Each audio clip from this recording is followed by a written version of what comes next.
mahalaga sa isang nagpaplanong pumasok sa negosyo. Ang matutunan po yung tinatawag na simple accounting and bookkeeping system.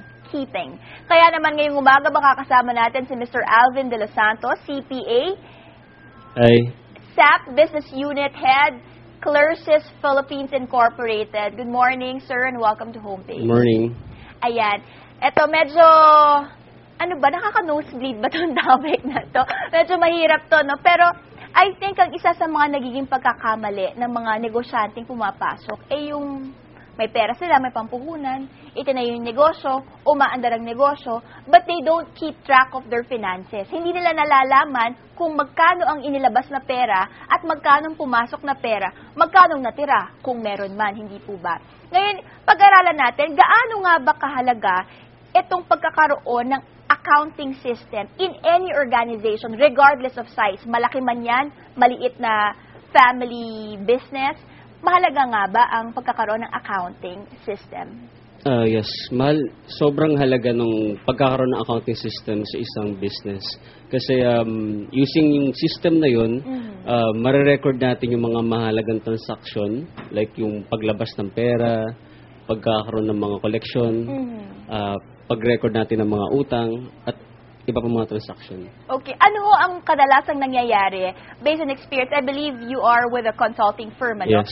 Anong kadalasang na-encounter yung problema kapag there is no accounting system in place? Kumbaga, basta pumasok, isinulat ka paraso dito, nawala na yung papel, hindi na nalalam kung nasan yung transactions, yung historical data, they can't find it. What can happen to that startup business? Actually, doon sa sinabi mong description, parang Jurassic Jurassic yung magiging sitwasyon ng business. Well, isa sa mga magiging effect nung ganung sitwasyon is magsasuffer yung management, lalo na kung gusto nilang makapag-generate ng mga reports, makakita ng yung kanilang financial position, which is sobrang malayo sa katotohanan yung mga makukuha nila information based sa mga na-record ng mga accountants nila. Okay. But the normal apprehension kapag isang maliit na negosyo ito, no, ang sasabihin nila, wala akong pera para mag-hire ng retainer o nung accountant na pupunta sa akin, buwan-buwan titingnan yung flow ng finances ko. Yes. Anong pwede nilang gawin? Kung wala silang system? If they don't have the proper funding, kunyari, kasi nagsisimula pa nga lang negosyo, tapos wala silang ma-hire na accountant, sa sarili ba nila, pwede silang mag-create ng simple system? Yes, actually they can. Just a simple, like, magkaroon lang sila ng isang notebook, tapos i-record lang nila lahat ng mga, like, yung mga pumapasok na pera, lumalabas sa pera, kung ano yung mga inventory or items na pumasok sa business nila. Yes. I-record nila yun. Yeah. Okay. Para mas lalo nating maintindihan, and maybe let's make it a little more, let's explain it to our audience, lalo na dun sa mga nagsisimula ng negosyo. Ano yung first things that they will have to have? Number one, you said, a ledger. Yes. Or a notebook. Yes. May nabibili niyan yung columnar, diba? Yes. Yung may mga linya na ganyan. Yes. They have to have that. Yes. Ano ang unang pinapasok doon? Kunyari, itong araw na to, this is the first day that I started my business. What do I have to input in that columnar? Basically, yung puhunan mo Lahat ng mga pumasok mo na assets, like inventory mo, lahat ng ibibenta mo, i-record mo rin yung cash na pumasok. Siyempre, yung cash na yung pwedeng inutang mo, pwede rin siyang ipon mo, yes. Yun, basically lahat ng mga transaction na pinasok mo doon. I think we call it the capital expenditures. Yes. Yung unang-unang inilabas nating pera, Yes. hindi ba? To set up the business. Yes. Nakalagay yun doon. Yes. Okay. And then, kunyari nagsisimula na po yung negosyo. Mayroon ng mga transactions, may trade na, may bentahan, palitan ng pera. Ano dapat ang inilalagay daily dun sa notebook na yun? Kung bibentahan na, i-record mo lang lahat ng mga collections mo. Pwedeng collection na yun is na-receive mo through cash, pwedeng cheque, or pwedeng galing sa dineposito sa bangko. Okay. The same din, kung meron ka mga biniling na mga items, which is mga utang mo yun, like yung sabi mo, capital expenditures, like may mga mga in-acquire ka pa, mga additional na investment mo, i-record mo rin doon. I-record. So, yung flow nung business, ng transactions, kunyari may pumasok na pera, kailangan nakasulat, hindi ba? At kung pautang yon, dapat ilista mo, baka makalimutan mo, may utang pala sa'yo si customer A or si customer B, hindi ba? Pati mga daily expenses na. And the daily expenses, and the monthly expenses siguro as a whole, ano? And then at the end of every month, syempre, you would like to know, what is my financial position?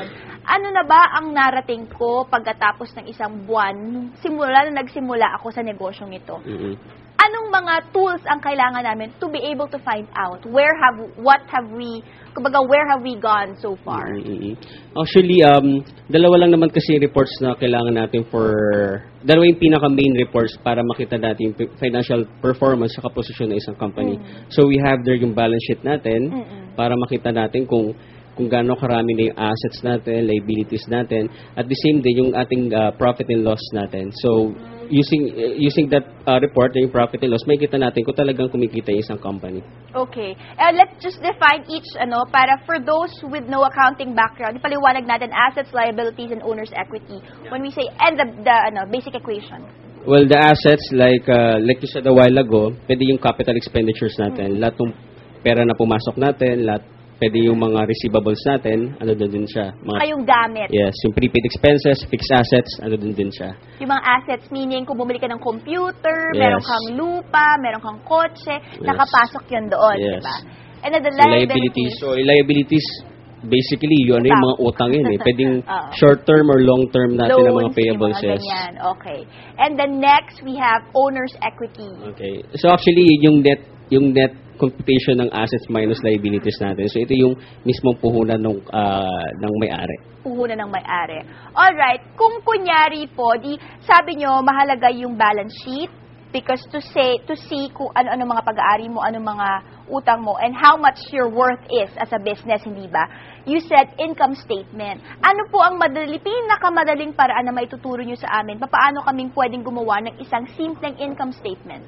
Okay. So, let's say, doon sa general ledger mo, i-account mo lahat ng mga benta mo. Like, ito yung lumabas na inventory, ito yung nabenta mo. Then, i-filter, i-classify mo din lahat ng mga expenses mo, lahat ng mga nilabas mo. Okay. I-sum mo lang yung lahat ng mga na-receive mo na benta, i-minus mo lang yung mga expenses mo, makukuha mo yung net income mo doon.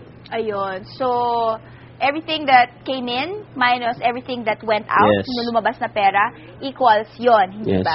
Ngayon, this is a very basic accounting system. I mean, siyempre, ang panahon ngayon, hindi na tayo masyadong mano-mano eh. We're geared towards a more, technical, digital, or electronic means of doing things, Yung mga softwares ba, sa kabatiran ng mahal ba yun, yung mga accounting software?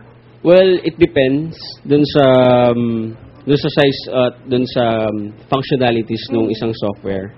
But sa isang like SAP Business One, siguro po may mga worth mga 500 to 1 million siya. 500 to 1 million? Wow. Yes. Tapos ang puhunan ko lang ay 100,000. Yeah. So, pero for that small a business, do you recommend a software to use? Well, actually, meron pa nga ibang mga software naman din na mas maliit pa doon. Pang-maliit na negosyo pwede doon. Yeah. Okay. Other than that, what are our options to protect yung finances ng isang kumpanya?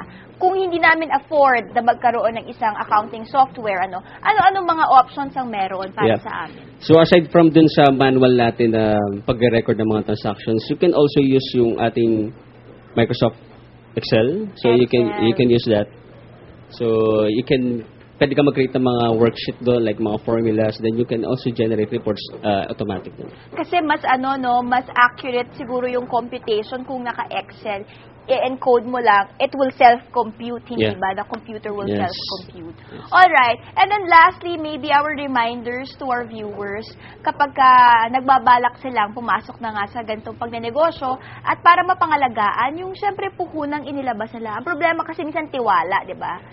Before we go to the message, anong qualifications dapat nung taong nagtatala dun sa ledger na yun? Kasi mahalaga yun kung yun ang basihan ng may-ari para malaman magkano pang pera niya, dapat, di ba, medyo may integrity yung gumagawa nun. Yeah.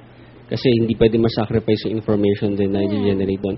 Well, isa sa mga importante na qualification dun sa tao na hawak ng system is dapat, syempre, like, dapat accountant din siya. Okay. So, he or she, Background. may background about siya dun sa business processes ng isang company. Alright, and then last year, message to our viewers para maproteksyonan nila yung kanilang negosyo and for them to remain profitable. Message. Through an accounting, of course, an accounting system. What should they do? Final, let's just recapitulate everything that we discussed for our viewers. Basically, dapat maging maingat tayo sa pagre-record natin ng mga transactions natin. So, for us to generate information like mga reports na kailangan ng management, so maging i-ayos natin yung pagre-record niya so doon sa tamang mga books para maging beneficial ito doon sa magiging sa management or sa business owners natin. Alright, sir, maraming salamat sa inyong oras. Thank you for guesting Thank today you. in our program.